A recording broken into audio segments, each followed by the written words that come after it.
Bom dia, boa tarde e boa noite. Eu sou Tio Jubi e estou aqui com mais um vídeo. E hoje eu e o Gogeta T Destroyer vamos analisar uma das teorias mais complexas da comunidade científica e estrear meu novo quadro explicando conceitos científicos. E hoje eu trago como primeiro vídeo a teoria da evolução. Então, sem mais enrolação, bora pro vídeo. Começo respondendo o que é a evolução. A teoria da evolução é uma teoria dentro da biologia que explica a diversidade da vida ao nosso redor como um demorado processo de modificação gradual ao longo de inúmeras gerações bem-sucedidas de organismos, sob o qual o mecanismo da seleção natural opera para manter as mutações benéficas e descartar as que trazem algum prejuízo para um determinado organismo vivo. As bases desta teoria é a descendência com modificação, ancestralidade comum e variação. Vou explicar agora de forma elaborada como a vida surgiu. A biogênese. A biogênese é um processo natural por meio da qual organismos vivos surgem a partir de matéria não viva. Não deve ser confundido com a hipótese descartada da geração espontânea. Apesar de ambas as teses terem sido criadas no intuito de explicar a mesma coisa, origem da vida, elas possuem diferenças cruciais uma em relação à outra. A biogênese propõe um aumento gradual de complexidade da matéria orgânica como aminoácidos até a formação de células e, enfim, seres vivos de relativa simplicidade como organismos unicelulares. Já a geração espontânea propusera o aparecimento de vida multicelular complexa como baratas a partir de coisas como carne em decomposição. Ou seja, são duas hipóteses diferentes bem diferentes em suas explicações, ao contrário do que muitas pessoas podem pensar.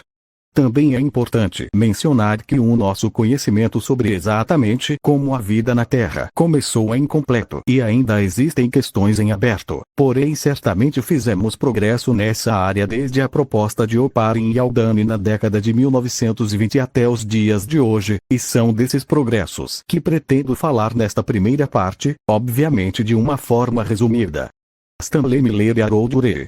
Mais ou menos 30 anos após a publicação da hipótese de Oparin que propunha condições para a atmosfera primitiva da Terra como tendo uma mistura de compostos químicos favoráveis à formação da vida, tais como metano, hidrogênio e vapor de água, além de constantes descargas elétricas, o cientista Stanley Miller decidiu tirar a ideia do papel e testá-la.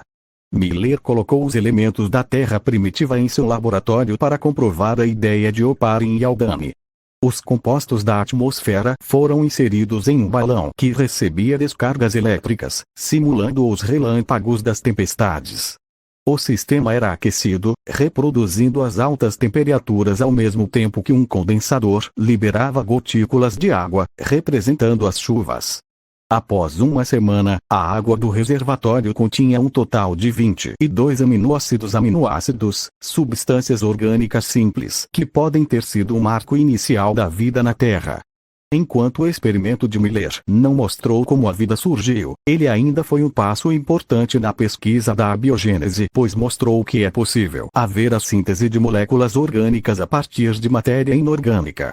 Algum tempo depois descobrimos que um meteorito que caiu aqui na Terra em 1969 na Austrália continha 92 aminoácidos, sendo 19 deles comuns no nosso planeta, provando que os blocos de construção mais simples para a vida se formam naturalmente por todo o universo. Isso abriu a possibilidade para hipóteses como a panspermia e tornou possível cogitar que talvez nem houvesse a necessidade dos aminoácidos terem se formado na Terra durante a origem da vida. Nós poderíamos continuar a explicação e falar da síntese de outras moléculas mais complexas como ribonucleotídeos e bases nitrogenadas, mas isto é apenas uma introdução e o principal tópico do vídeo é o surgimento gradual da diversidade da vida através da evolução. Então eu termino por aqui e deixo o resto com Jubi. O nosso DNA começou de acordo com o físico Carl Sagan como uma minúscula molécula de sabão. Dentro da molécula veio-se a primeira composição de DNA, e depois de centenas de milhões de anos se veio a evoluir com o oxigênio. Com isso vieram as bactérias que em 1 bilhão de anos evoluiu de uma célula com núcleo nulo para uma célula com núcleo dentro. O nosso DNA começou de acordo com o físico Carl Sagan como uma minúscula molécula de sabão. Dentro da molécula veio-se a primeira composição de DNA DNA, e depois de centenas de milhões de anos se veio a evoluir com o oxigênio. Com isso vieram as bactérias que em 1 bilhão de anos evoluiu de uma célula com núcleo nulo para uma célula com núcleo dentro. Algumas destas formas, parecendo amebas, se tornaram as plantas outras. Produziram colônias com células interiores e exteriores, realizando funções diferentes, virando um pólipo, filtrando comida da água e criando-se pequenos tentáculos. Esse nosso antepassado nos levou a animais guarnecidos com peles. Prima estrela do mar? Não, nós viemos da estrela do mar. Ser primo não significa ser descendente dele. Meus primos não são meus ascendentes, como meus irmãos também não. Nossa divisão dessa espécie se tornou uma espécie de peixe, depois de réptil e depois de algo mais ou menos parecido com mamíferos. Posteriormente, vindo logicamente os mamíferos, depois nossos ancestrais os primatas. Você pode até argumentar com mas porque existem macacos que não viram seres racionais, ou polvos, ou lulas? É bem simples até. No livro Sapien a energia, nosso corpo optou por menos força e mais cérebro. Nosso cérebro é mais útil e gasta mais energia que os dos outros animais. Isso faz com que só usemos 25%, se eu não estiver enganado, quando dormimos para relaxar e descansar nosso processamento cerebral. Você pode argumentar com mas se nos evoluímos de sem olho nenhum para um olho completo e complexo, provavelmente fomos criados por Deus. Porém tendo a decepcioná-la nesta ocasião, pois a evolução se mostrou-se incapaz de criar repentinamente organismos complexos repentinos, e usarei como base os monstros criados na cidade de Chernobyl/Pripyat, fungos que se alimentam de radiação. O que por si só desbanca a tese criacionista de que tudo que é complexo é porque foi criado por algo/alguém, ou tudo que é complexo é perfeito. Não sei se já leu A Origem das Espécies, mas Darwin diz exatamente a mesma coisa em seu livro, que como o nosso corpo é altamente complexo, ele provavelmente é perfeito. Porém isso notoriamente está errado, e tenho como base a palestra do astrofísico Neil deGrasse Tyson. Agora eu vou pedir ao editor do vídeo que passe a explicação do fantasma de Darwin. Explica detalhadamente os processos que foram feitos para elaborar muitas das coisas que usamos hoje para a evolução, apontando grandes homens como Mendel, por exemplo. Os créditos do vídeo estão na descrição. Agora roda o vídeo, editor. Olá pessoal, tudo bem com vocês? Espero que sim. Aqui é o Fantasma de Darwin. E eu gostaria de compartilhar a minha breve experiência como acadêmico e pesquisador para mostrar para vocês um pouco do mundo da biologia molecular, bioinformática e evolução. Esses campos constituem para mim uma das vertentes multidisciplinares mais interessantes dentro das ciências biológicas. E eu espero despertar esse sentimento, muitas vezes de amor e ódio, em vocês também. A minha ideia inicial era realizar uma série explicando bem detalhadamente os artigos científicos mais interessantes que eu tive o prazer de ler. Mas eu percebi que caso eu fizesse isso, sem ao menos uma introdução breve nessas grandes áreas de conhecimento, poucas pessoas iriam acompanhar os vídeos de uma maneira proveitosa. Então, para construir essa base para a discussão desses artigos científicos, eu decidi voltar para o básico. E essa é a ideia desse curso. Antes de falarmos sobre trabalhos científicos sensacionais e super chiques, pelo menos para mim, vamos voltar para o quadro negro e ver os mais importantes experimentos científicos que pavimentaram nosso conhecimento sobre a famosa molécula de DNA.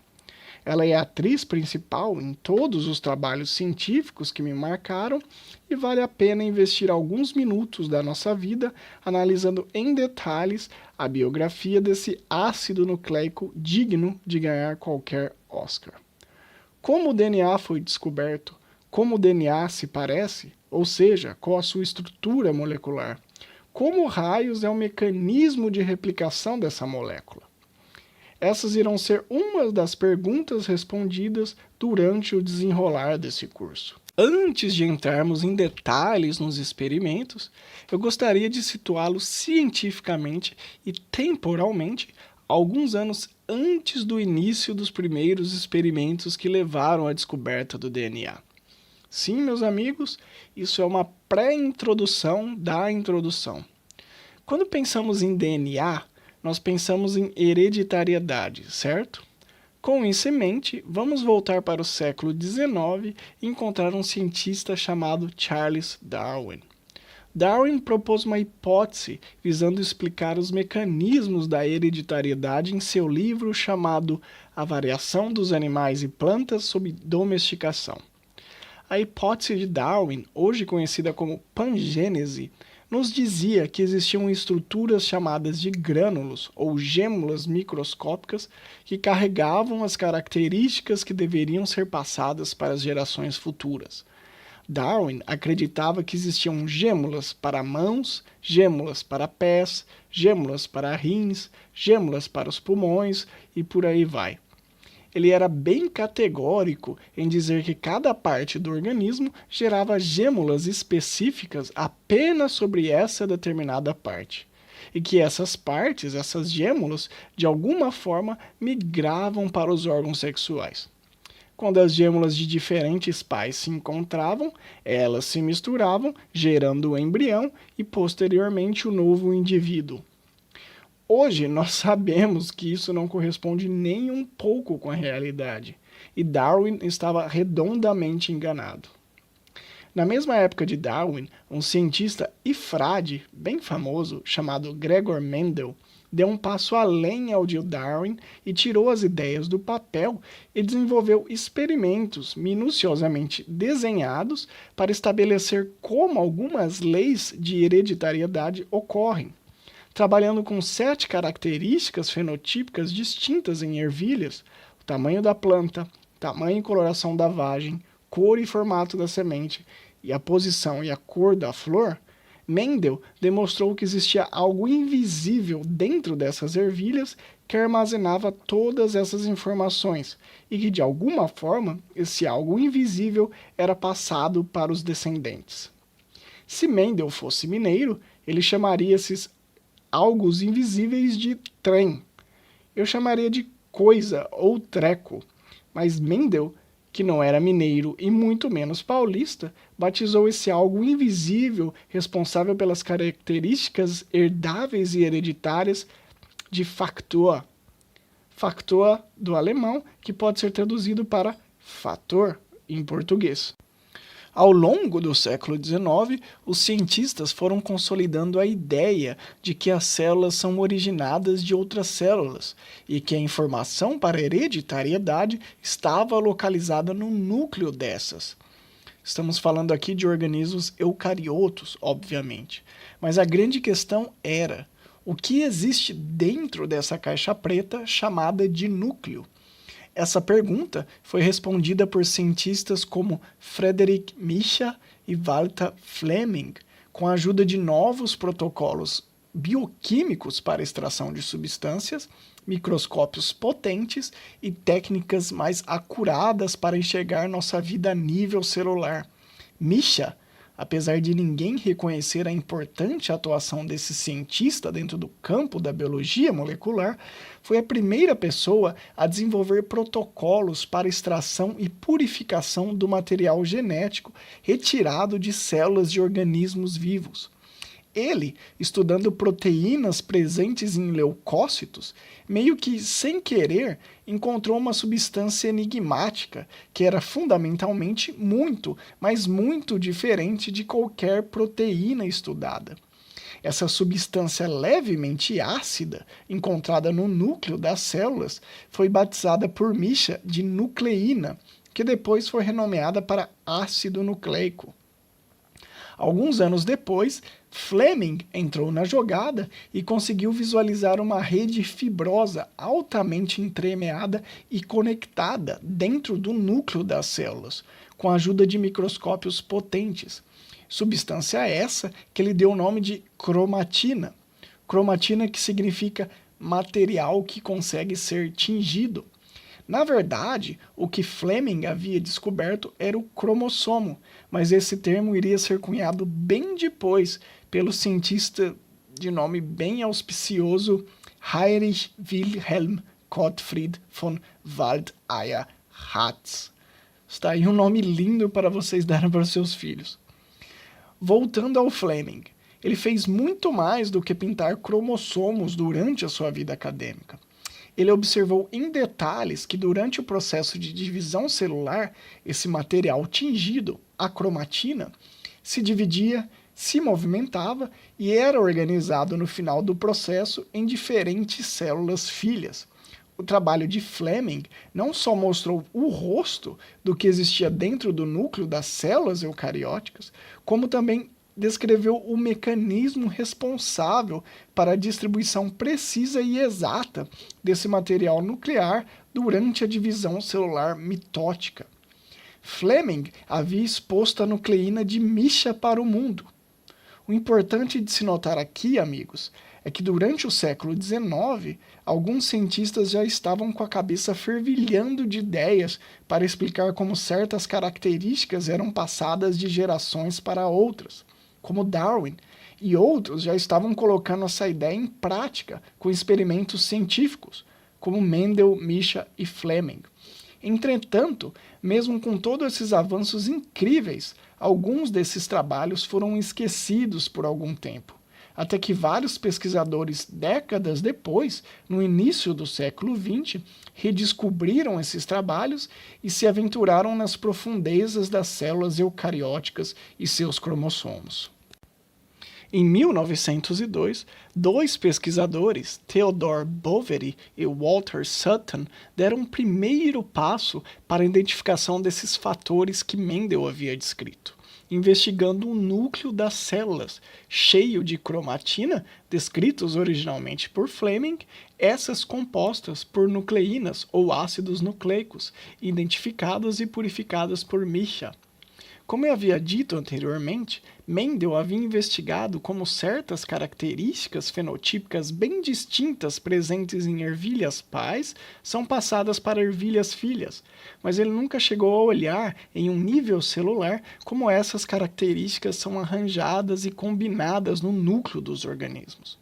Boveri e Sutton preencheram essa lacuna através de experimentos com animais marinhos. Manipulando os ovos de ouriço do mar, Boveri conseguiu demonstrar que cromossomos específicos impactavam o desenvolvimento desses bichos. Os ovos de ouriço do mar são fertilizados por 2 espermatozoides, e Boveri percebeu que os ovos fertilizados por essa dupla de espermatozoides desenvolviam, em alguns casos, um número variado de cromossomos. Dependendo do número de cromossomos que o embrião abrigava, o embrião se desenvolvia de uma maneira ou de outra. Boveri concluiu que existia um número específico de cromossomos que deveria necessariamente existir para que o ouriço do mar se desenvolvesse de forma saudável e normal, sem nenhuma alteração fenotípica aparente. Boveri concluiu que diferentes cromossomos contribuíam com diferentes traços fenotípicos.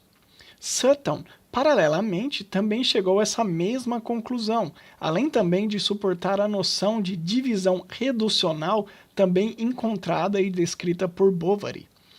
A divisão reducional é a famosa meiose, o processo que dá origem às células germinativas. Sutton e Boveri mostraram que o número de cromossomos é diminuído pela metade durante esse processo de formação de ovos e espermatozoides, e que o número original é restaurado subsequentemente, com a formação do zigoto durante a reprodução sexuada. Esse processo, de acordo com Sutton, onde ocorre a associação de cromossomos maternos e paternos em pares, e essa posterior separação durante o processo de divisão reducional, constitui para ele as bases físicas das leis mendelianas de hereditariedade. Amigos, os fatores que Mendel tanto estudou estavam agora sendo elucidados e mostrados ao mundo. Esses fatores, essas coisas, esses trecos ou trens residem nos cromossomos. Esses, por sua vez, são compostos de nucleína e esses estão envoltos dentro do núcleo da célula. Esses cromossomos eles apresentam uma estrutura estável e individual que é mantida e passada ao longo das gerações. Foi dessa maneira que esses achados iniciais e os experimentos científicos de Boveri e Sutton, juntamente com o conhecimento acumulado de Mendel, Darwin e Fleming, deram origem à chamada teoria do cromossomo para herança genética. Teoria essa, meus amigos, que causou um rebuliço e uma enorme surpresa dentro da comunidade científica. Quais eram os pilares dessa teoria? Eles são muitos. Entretanto, eu listei aqui as hipóteses mais importantes dentro dela. Primeira, como o espermatozoide e o óvulo são a única ligação entre uma geração e outra, todos os caracteres hereditários devem ser carregados necessariamente por eles. Segunda, como o espermatozoide perde praticamente todo o seu citoplasma durante o processo de maturação, como observado em microscópio, e ambos, o espermatozoide e o óvulo, contribuem para a hereditariedade, os fatores de hereditariedade devem estar presentes no núcleo. A união do espermatozoide e do óvulo, cada um com seu conjunto individual de cromossomos, restabelece o número total de cromossomos visto anteriormente nas células dos organismos parentais. Quarta hipótese. Os cromossomos são encontrados em pares e se segregam independentemente. Os fatores mendelianos também são encontrados em pares e se segregam independentemente. Quinta e última hipótese. Durante a divisão celular, os cromossomos se dividem cuidadosamente, nos trazendo a ideia de que os fatores de Mendel são então carregados nos cromossomos. Tudo muito bonito, tudo muito maravilhoso. As bases físicas para as leis mendelianas estavam ficando cada vez mais claras e óbvias. Elas estavam no cromossomo, mas ainda faltava a prova final disso. Faltava um experimento científico que ligasse diretamente a herança de certos traços fenotípicos com os cromossomos. Esse experimento veio com um dos mais brilhantes e dedicados cientistas dentro da biologia, pelo menos para mim. Um cara que publicou mais de 20 livros, 300 artigos científicos e ganhou um prêmio Nobel em Fisiologia e Medicina. O senhor Lorde das Moscas, chamado Thomas Hunt Morgan. Pessoal, o que o Morgan fez, poucas pessoas no mundo iriam ter a paciência e zelo de realizar. Quando ele se mudou para a Universidade de Colômbia, ele criou lá o que podemos chamar de Quarto das Moscas, Fly Room. Morgan, para estudar esses fatores hereditários e onde eles estavam localizados nos cromossomos, utilizou em seus estudos a famosa mosca da fruta, a querida Drosophila melanogaster. Essa mosca, pessoal, é utilizada até hoje em experimentos genéticos, porque os cientistas não precisam gastar muito dinheiro para fazer elas se reproduzirem e elas se reproduzem muito rapidamente. O que Morgan fez? Bom, ele colocou milhares e milhares de moscas para fazer sexo e analisou individualmente todos os descendentes dessas milhares de moscas no microscópio, procurando por novas características fenotípicas nos filhos em relação aos pais. Ele ficou nessa vida de assistente de reprodução sexuada drosofiliana por 2 anos, sem nenhum resultado. Ele não conseguiu observar nenhuma mudança fenotípica de uma geração para a outra em 2 anos inteiros de trabalho. Vocês se imaginam olhando e procurando em filhotes de moscas pequenas características fenotípicas por 2 anos? Loucura. Porém, depois de 2 anos fazendo esse trabalho de cão, ele conseguiu observar que certos machos apresentavam um olho com coloração branca, que era totalmente atípico e inesperado. As moscas pais apresentavam olhos vermelhos. Ele mais do que rapidamente isolou essa espécime e começou a realizar cruzamento entre esses indivíduos mutantes de olhos brancos com as moscas normais, ditas como selvagens, de olhos vermelhos. A primeira geração obtida apresentava quase em sua totalidade moscas com olhos vermelhos. Somente 3 míseros mutantes machos com olhos brancos foram encontrados em mais de 1.240 moscas analisadas. Ele cruzou novamente essas moscas de olhos brancos com as moscas de olhos vermelhos geradas no primeiro experimento e, inesperadamente, uma proporção maior de moscas mutantes com olhos brancos surgiram. Dessa vez, tanto macho quanto fêmeas. Morgan começou então a olhar mais atentamente para os cromossomos dessas moscas, e ao realizar análises citológicas, ele notou que as moscas apresentavam 4 pares de cromossomos, incluindo um par de cromossomos ditos sexuais. Esses cromossomos sexuais, nesse caso especificamente, diferem morfologicamente um dos outros, dependendo do sexo da mosca. As moscas fêmeas apresentam 2 cromossomos X e os machos um cromossomo X e um pequeno e esmilinguido cromossomo Y. Depois de 2 anos de trabalho árduo, dias e dias, noites e noites, olhando para asas e olhos de moscas, uma luz no fim do túnel. Uma hipótese sólida se cristalizou na cabeça de Morgan. Se o fator responsável pela cor dos olhos das moscas estiver localizado exclusivamente no cromossomo sexual X, então as regras para a herança mendeliana de traços dominantes e recessivos podem ser aplicadas. E, meus amigos, Thomas Hunt Morgan acertou na mosca. Trutá. Gostaram do trocadilho, né? A descoberta do Morgan ele pode ser resumida da seguinte forma. A cor dos olhos em Drosophila era uma característica ligada ao sexo. A cor branca era causada por uma mutação recessiva no fator responsável pela coloração normal dos olhos. E essa mutação se encontrava em um fator localizado no cromossomo X. Morgan, pela primeira vez na história, estava conseguindo ligar traços de hereditariedade, traços fenotípicos passados de uma geração para a outra, com uma posição física dentro de um cromossomo localizado no núcleo das células germinativas. Seguindo a teoria do cromossomo e as descobertas de Morgan, os machos desenvolveriam a coloração dos olhos de acordo com o fator encontrado em seu único cromossomo X, e as moscas fêmeas só desenvolveriam olhos brancos mutantes se ambos os cromossomos X apresentassem o fator mutante. Lembrem-se que essa coloração mutante branca é recessiva. Em fêmeas, ela precisa necessariamente estar em dose dupla para se manifestar. Caso contrário, a coloração vermelha sempre irá ser dominante.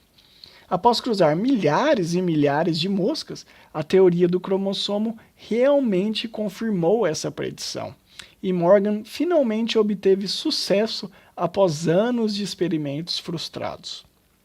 Thomas mergulhou de cabeça e descobriu mais algumas dúzias de traços fenotípicos mutantes e a posição física dos mesmos nos cromossomos dessas moscas. Morgan e seus estudantes conseguiram pela primeira vez produzir um mapa genético com as posições físicas desses fatores nos cromossomos e sua respectiva expressão fenotípica em moscas da fruta. E, finalmente, ele rebatizou o nome fator para gene e a posição física desses genes dentro do cromossomo de locus gênico.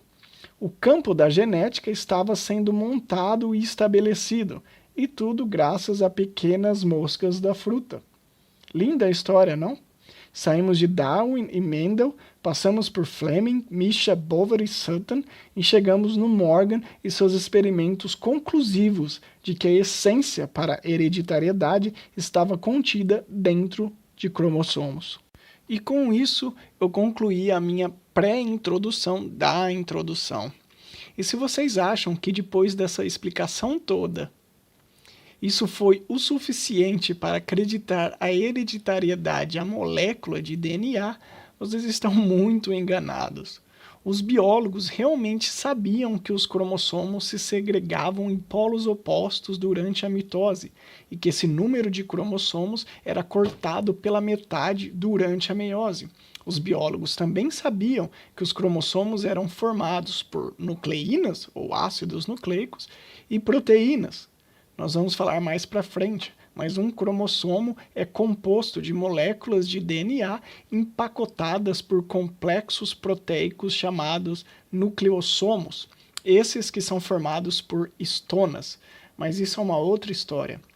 Os químicos entraram na jogada e contribuíram com a causa, afirmando que todas as proteínas eram formadas por 20 aminoácidos distintos e o DNA, em contraste, apresentava apenas 4 diferentes nucleotídeos: adenina, guanina, citosina e timina. Os químicos foram ainda mais além e disseram que, aparentemente, a estrutura das proteínas era muito mais complexa do que a do DNA. E adivinha qual foi o sentimento geral da comunidade científica baseado em todas essas descobertas? As proteínas são muito mais prováveis para armazenar todas as informações genéticas, por ser mais complexa e diversa, do que a singela molécula de DNA com seus 4 nucleotídeos. E aqui começamos nosso curso, amigos, com esse racha dentro da comunidade. Será que a hereditariedade é armazenada em proteínas ou no DNA? A resposta para essa pergunta começou a se tornar mais clara e palpável em 1928, com o experimento de um cientista chamado Frederick Griffith. Bom, pessoal, aqui começamos o nosso curso. E por mais estranho que pareça, os primeiros experimentos que trouxeram ao nosso entendimento que o DNA era o material hereditário dos organismos não foram realizados com essa razão em mente. Nossa caminhada ela começa com um pesquisador militar e adorador de cachorros chamado Frederick Griffith. Griffith não era bioquímico, não era biólogo molecular e não estava lá muito interessado em descobrir as causas da hereditariedade. Griffith trabalhava com microbiologia. Ele era um bacteriologista, usando como alvo de seu estudo uma bactéria bem malvada chamada Streptococcus pneumoniae. Essa bactéria ela pode ter nome esquisito para vocês, mas vocês a conhecem muito bem e o que ela causa. Ela é responsável pela pneumonia bacteriana lobar. Lobar porque essa bactéria afeta grande parte dos lóbulos do pulmão. Como curiosidade, existe um outro tipo de pneumonia chamada de broncopneumonia, que, pasmem, ataca e causa inflamação dos brônquios, bronquíolos e alvéolos pulmonares. Griffith, após viver os horrores da Primeira Guerra Mundial, participando do combate e sobrevivido para contar a história, dedicou vários anos da sua vida pós-guerra estudando e analisando amostras de secreções coletadas de pacientes e identificando os pneumococos que lá viviam. A meta de Griffith era obter o máximo de informação possível sobre essas bactérias e desenvolver uma vacina eficaz contra elas. Eu pessoalmente acredito que Griffith, após ter experimentado de perto a violência de um combate mundial e os efeitos catastróficos de epidemias sem controle que dizimavam pessoas como moscas, como o caso da gripe espanhola que matou milhares, Griffith queria de alguma forma eliminar um pouco do sofrimento da humanidade, tentando erradicar esse grave problema que é a pneumonia. Com essa meta fixa em mente, Griffith realmente mergulhou de corpo e alma na luta contra o S. pneumoniae. Entre 1920 e 1927, Griffith estava feito doido analisando casos e casos de pneumonia. Como vocês podem observar, essa tabela, publicada em seu famoso artigo de 1928, Griffith identificou, isolou e observou a incidência de 4 tipos diferentes de pneumococos. Pneumococos tipo 1, 2 e 3 e pneumococos do grupo 4. Esses pneumococos causavam mais ou menos problemas e complicações aos seus hospedeiros que os carregavam, dependendo do seu tipo. Ao longo desses 7 anos de análises, mergulhado em cuspes, babas e pneumococos, Griffith se deparou com algo que o deixou muito intrigado. Ele percebeu a presença de 2 pneumococos diferentes em uma amostra coletada de um mesmo paciente. Esse paciente apresentava pneumococos do tipo 1 e 3 linhagens diferentes de pneumococos do grupo 4. De acordo com Griffith, 3 hipóteses eram possíveis para explicar a presença desses 2 tipos de pneumococos em um mesmo caso. Antes de irmos a elas, é bom explicar uma coisa antes. Griffith, apesar de não ter nenhuma evidência sólida para demonstrar qual tipo de pneumococo estava causando a doença, ele pessoalmente acreditava que o tipo 1 de pneumococos era mais agressivo e o agente responsável pela pneumonia. Beleza? Vamos às hipóteses. O que Griffith nos dizia? Primeira hipótese. O paciente era portador das linhagens do grupo 4 e infectou-se posteriormente com a linhagem do tipo 1. E esse causou a pneumonia. Hipótese número 2. O paciente abrigava pneumococos do grupo 4 em sua cavidade nasofaríngea. Esses, então, desenvolveram uma mutação favorável, se transformando em pneumococos malvados do tipo 1, e esses, então, causaram a pneumonia no paciente. Essa hipótese traz uma ideia de evolução progressiva, de acordo com as próprias palavras de Griffith, onde um tipo de pneumococo evoluiu para outro. E a terceira e última hipótese, as linhagens do grupo 4 são derivadas do tipo 1, no percurso da resistência bem-sucedida contra essa linhagem.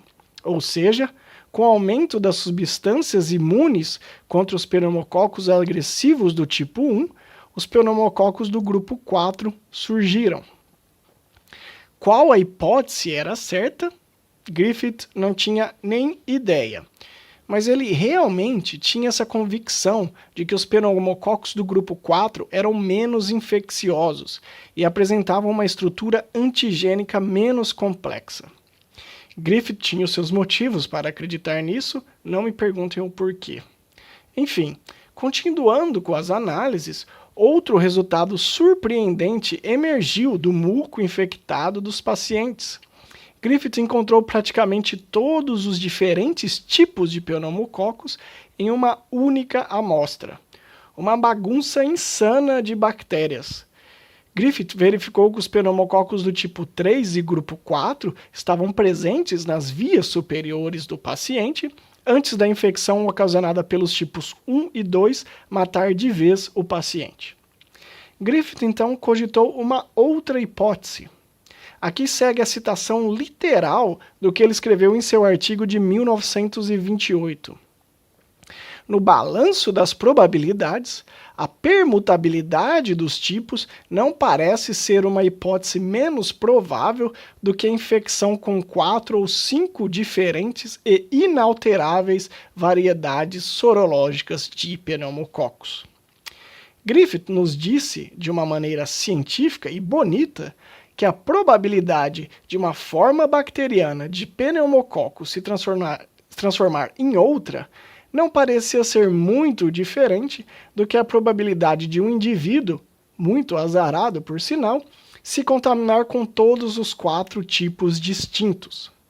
Griffith então desenvolveu a sua quarta hipótese, a hipótese da transformação, ou a hipótese da permutabilidade, contrariando todo o pensamento da época, onde bacteriologistas estavam convencidos de que os tipos de pneumococos eram fixos e imutáveis.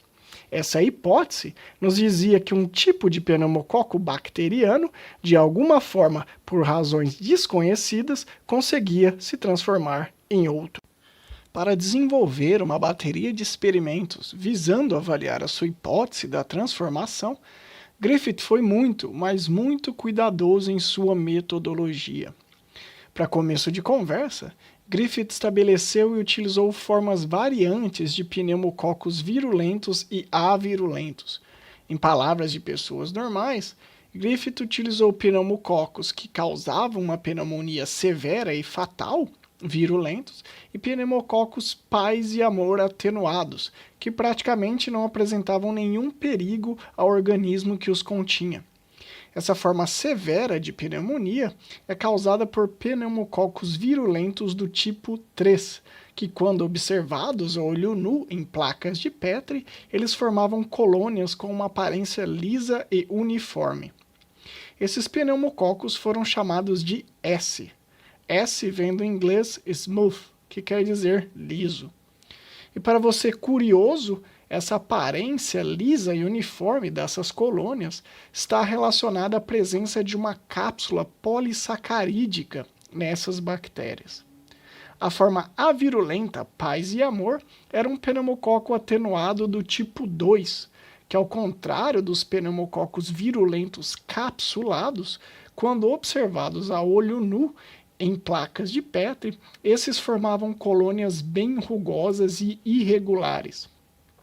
Seguindo a lógica, esses pneumococos foram chamados de R, e eles não apresentavam nenhuma cápsula. R vem do inglês rough, que significa rugoso. Então, amigos, temos aqui os pneumococos para os experimentos. Um super virulento, coberto por uma cápsula, chamada de tipo 3S, e outro super da paz, sem cápsula alguma, chamada de tipo 2R.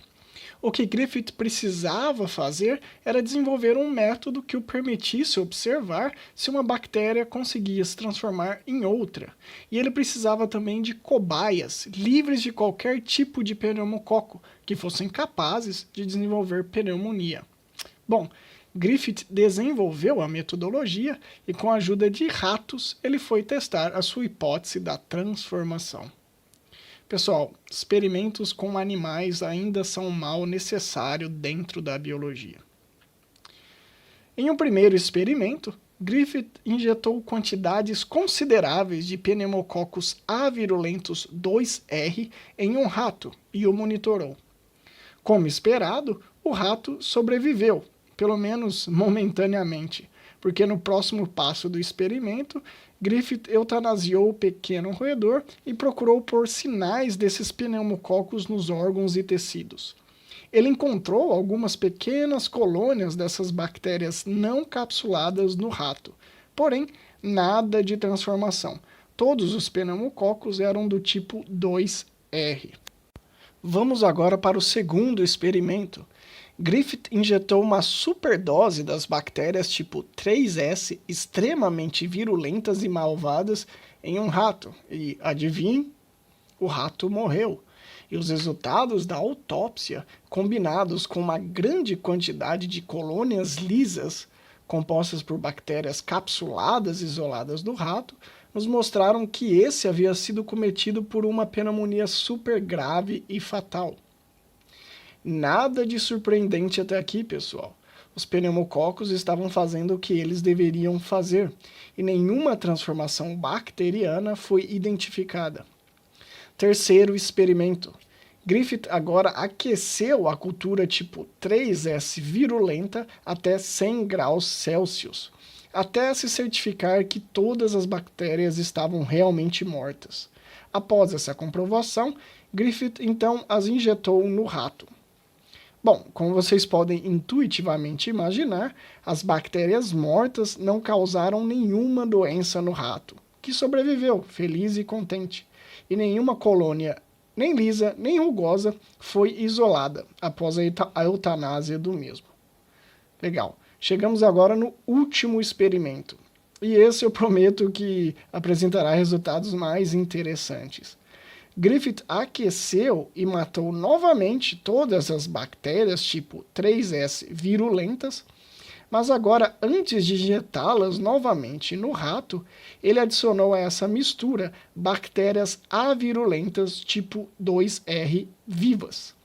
Ou seja, o rato estava prestes a receber uma mistura de pneumococos lisos, malvados, mortos e exterminados, misturado com pneumococos inofensivos vivos, de aparência rugosa. O que vocês acham que aconteceu? O rato sobreviveu ou morreu?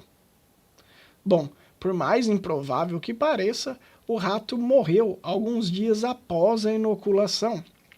Griffith, analisando as colônias que ele isolou do roedor, pôde observar que essas eram lisas, compostas por pneumococos virulentos do tipo 3S.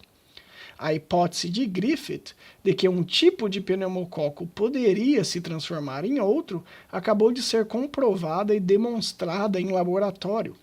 Um pneumococo pode sim se transformar em outro em certas condições. Muito legal! Griffith concluiu que alguma substância presente nos pneumococos tipo 3S mortos conseguiu de alguma forma transformar pneumococos rugosos e inofensivos em máquinas de matar supermortíferas e capsuladas. Griffith chamou essa transferência de características das bactérias mortas para as bactérias vivas, fazendo com que as bactérias vivas apresentem características das bactérias mortas de princípio da transformação. Isso meio que lembra um The Walking Dead bacteriano microscópico. A palavra princípio aqui indica um agente, um algo que leva a essa transformação. Griffith havia experimentalmente encontrado o princípio responsável pela hereditariedade. O princípio que conseguia passar as informações para a construção de um ser vivo de uma geração para a outra. O princípio estava ali, enfiado em tubos de ensaio, se replicando dentro das células do rato, debaixo do nariz de Griffith. Mas o que era esse princípio? Griffith tentou sem sucesso, desde a publicação do seu artigo em 1928 até 1941, isolar e purificar esse agente transformante. Deve ser um sentimento muito frustrante estar tão perto, mas ao mesmo tempo tão longe da resposta. Griffith estava bem confiante de que esse agente transformador se tratava de uma proteína, mas infelizmente ele morreu sem saber a resposta para essa pergunta da sua vida. Seu apartamento foi bombardeado por aviões alemães em 1941, infelizmente causando a sua morte. Mas 3 anos após a sua morte, em 1944, um cientista chamado Avery, juntamente com vários colegas colaboradores, trabalharam duro e conseguiram identificar o princípio ativo da transformação.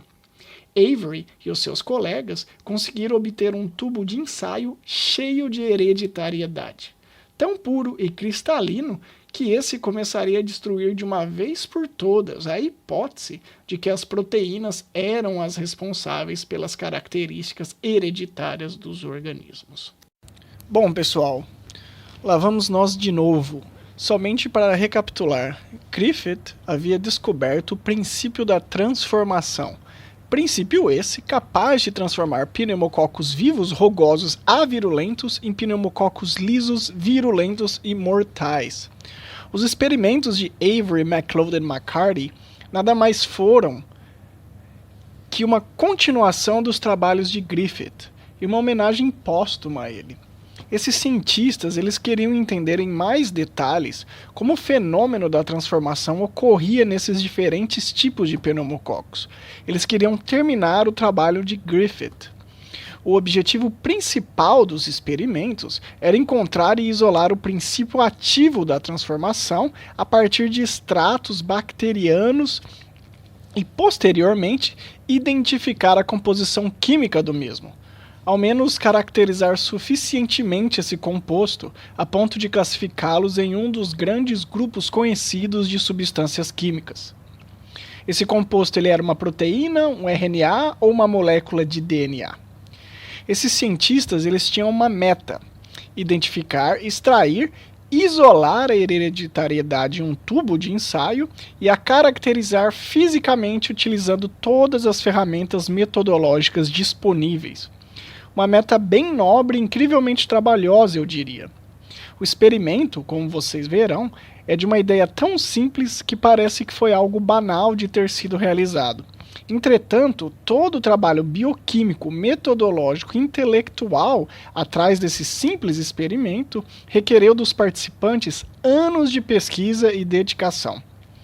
Avery demorou anos e anos para aprimorar as técnicas que ele utilizou aqui. Vocês irão notar que, devido ao desenvolvimento de novas técnicas moleculares, genômicas e bioquímicas ao longo do século XX, os experimentos vão começar a ficar um pouco mais complicados tecnicamente. E os níveis de atenção e conhecimento para entender o que esses grandes cientistas fizeram irão aumentar drasticamente. Mas, sem problemas, iremos cobrir todos os pontos necessários para entendê-los e iremos bem, mas bem devagar.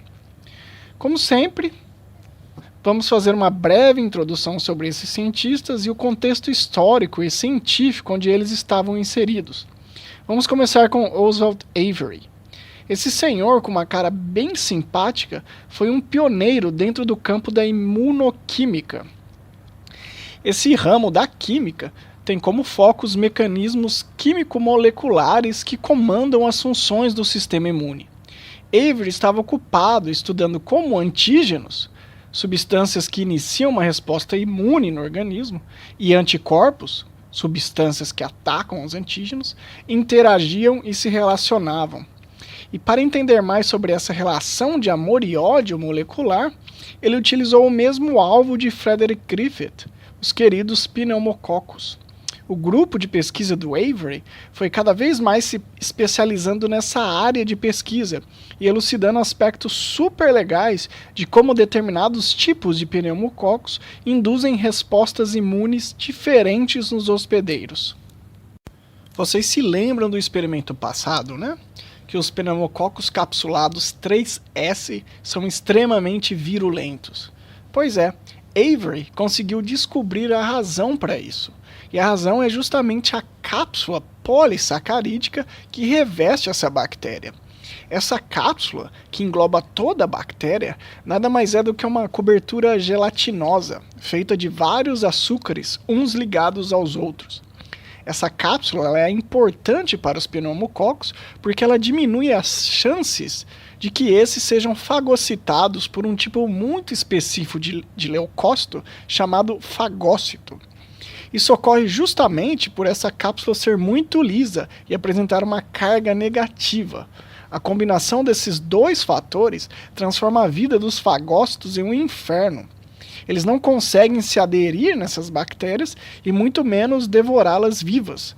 E por isso os pneumococos capsulados conseguem escapar da defesa imunológica dos organismos, se reproduzirem feito loucos e causarem esse caso de pneumonia super agressivo nos organismos. Enfim, estou divagando novamente, eu sei. Vamos voltar ao que interessa. Uma das grandes diferenças entre os experimentos de Avery e os experimentos de Griffith foi a não utilização de ratos vivos para realizar o processo de transformação bacteriana. Avery, após anos e anos de experimentos, conseguiu estabelecer uma cultura in vitro para crescer os pneumococos e observar a transformação, sem a necessidade de injetá-los em ratos vivos.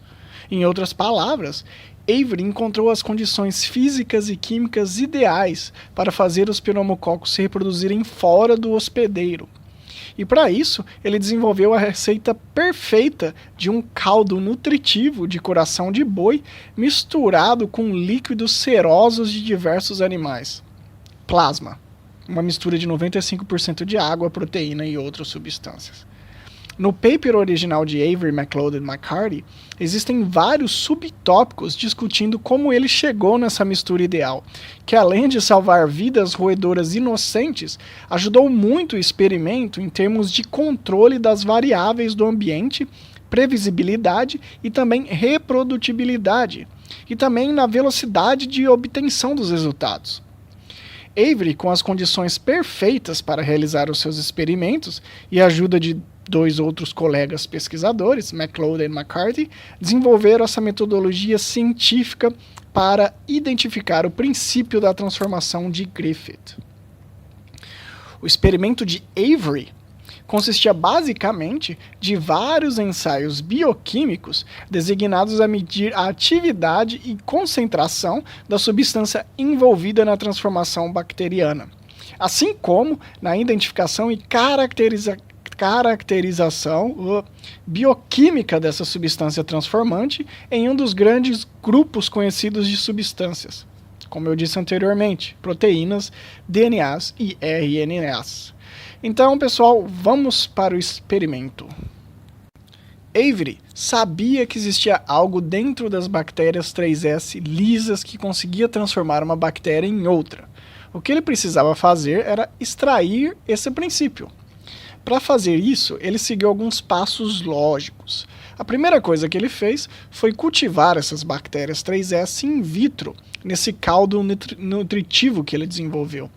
Quando ele observou que as bactérias estavam vivas, contentes e se reproduzindo feito loucas, ele pegou esse frasco com o caldo e as bactérias e o centrifugou, usando uma centrífuga de laboratório, algo bem similar ao tambor da sua máquina de lavar. Após a centrifugação, todas as bactérias presentes na cultura foram para o fundo do tubo, devido à força inercial centrífuga. Tá, eu sei que os físicos não consideram a força centrífuga como uma força propriamente dita, mas enfim, eu sou biólogo e isso lá não tem muita importância aqui. E agora a coisa começa a ficar divertida. Avery realizou, a partir dessa etapa em frente, o que os biólogos moleculares chamam de homogeneização ou fracionamento celular. A ideia aqui, amigos, é a seguinte: o princípio da transformação está dentro das bactérias.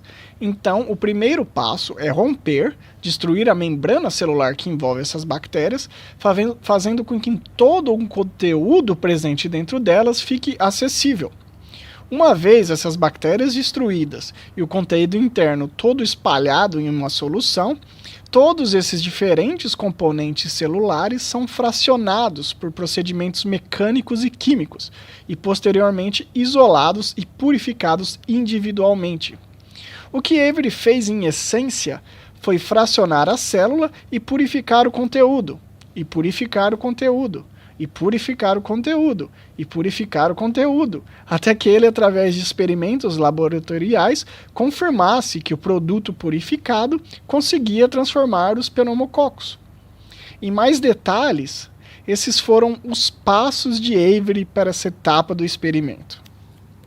Vamos começar essa análise minuciosa dos experimentos de Avery com as bactérias no fundo do tubo de ensaio. Ótimo.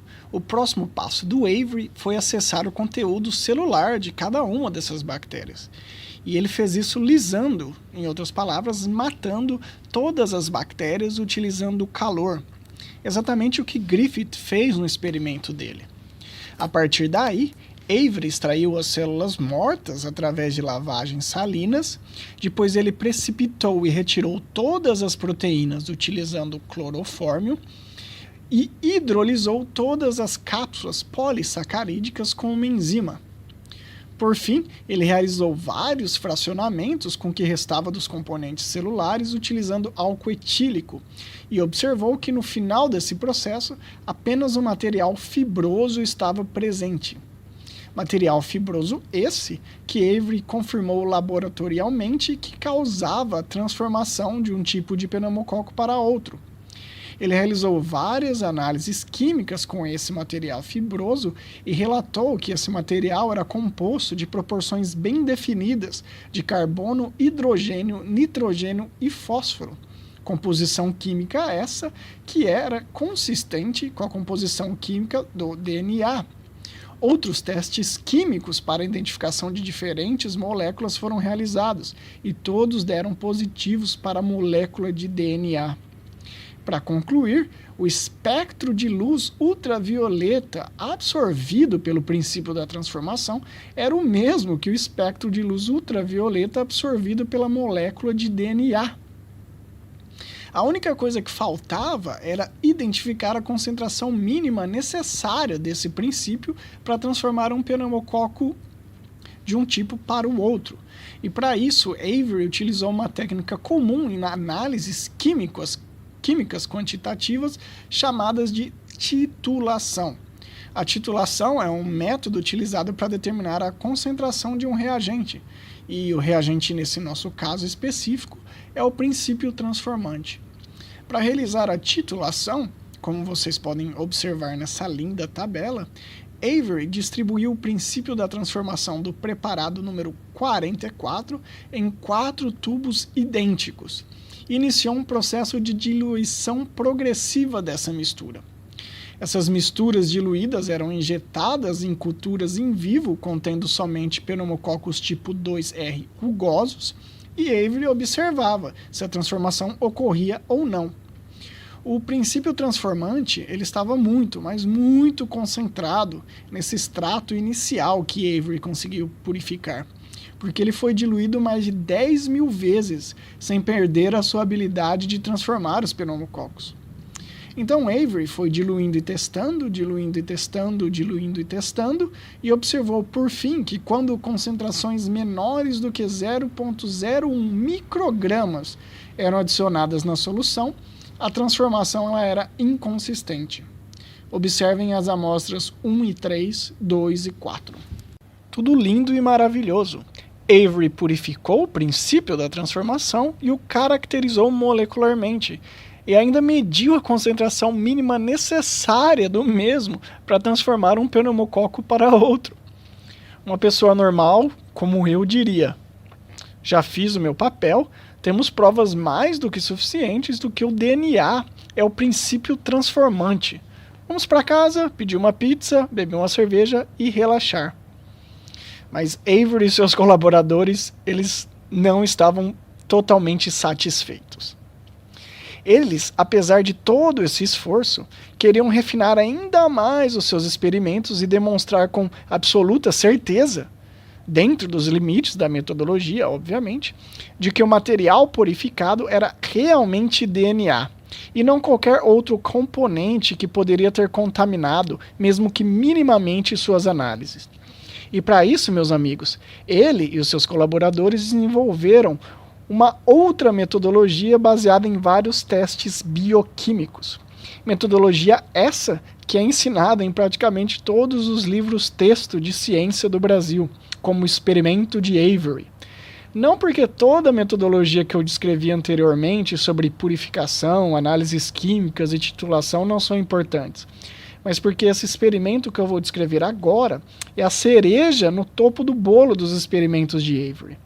O que Avery queria realizar com esse experimento era o seguinte: ele queria demonstrar que o princípio da transformação era realmente o DNA, sem nenhuma sombra de dúvida.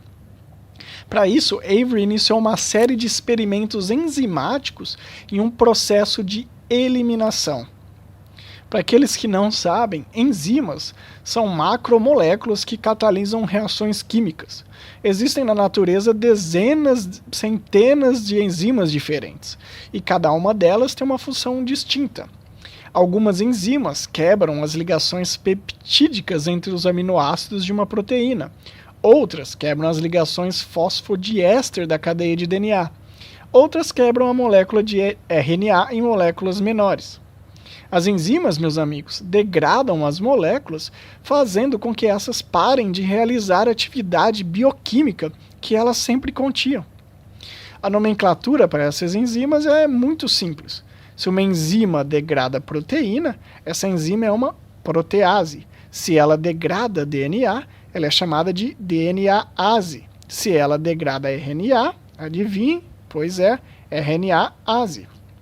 Avery, utilizando o poder de degradação dessas enzimas, elaborou o seguinte experimento.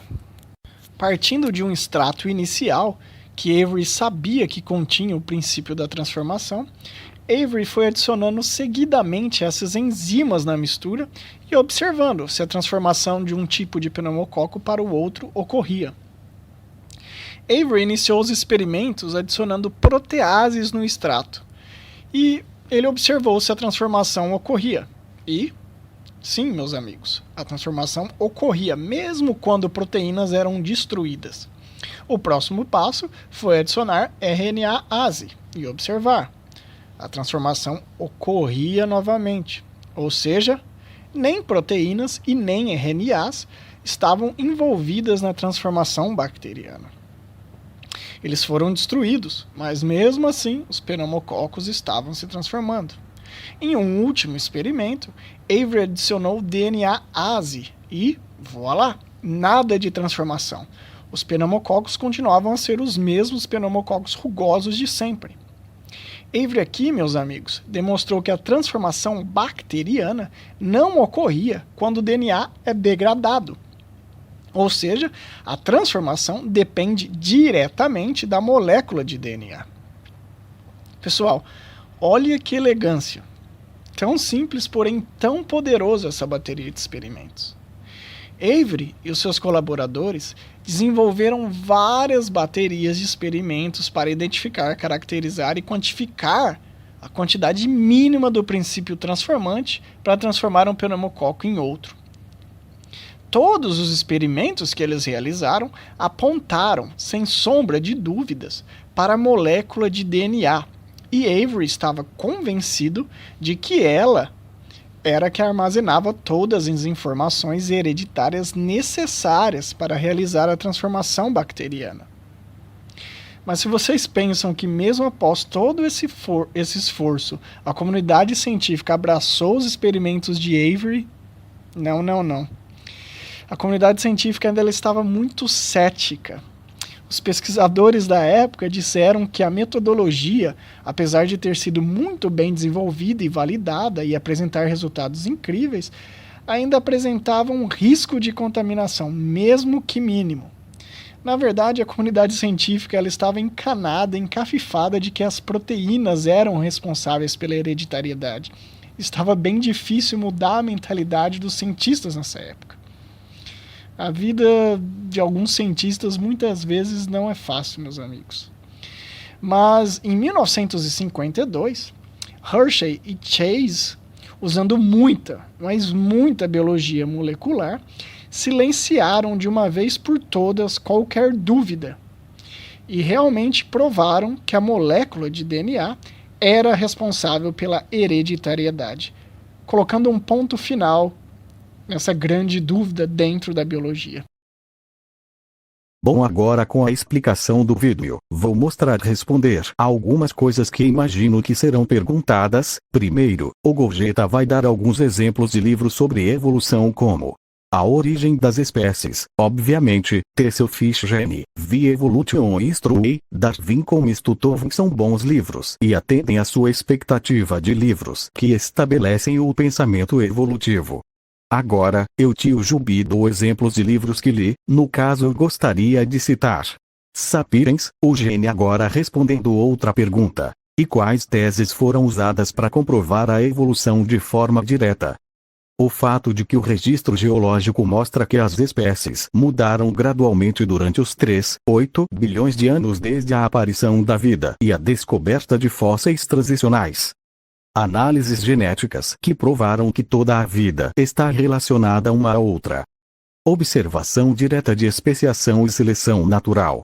Respondendo agora a outro questionamento. A visão criacionista cita a complexidade irredutível como argumento contra a evolucionista. Acha que é uma boa tese?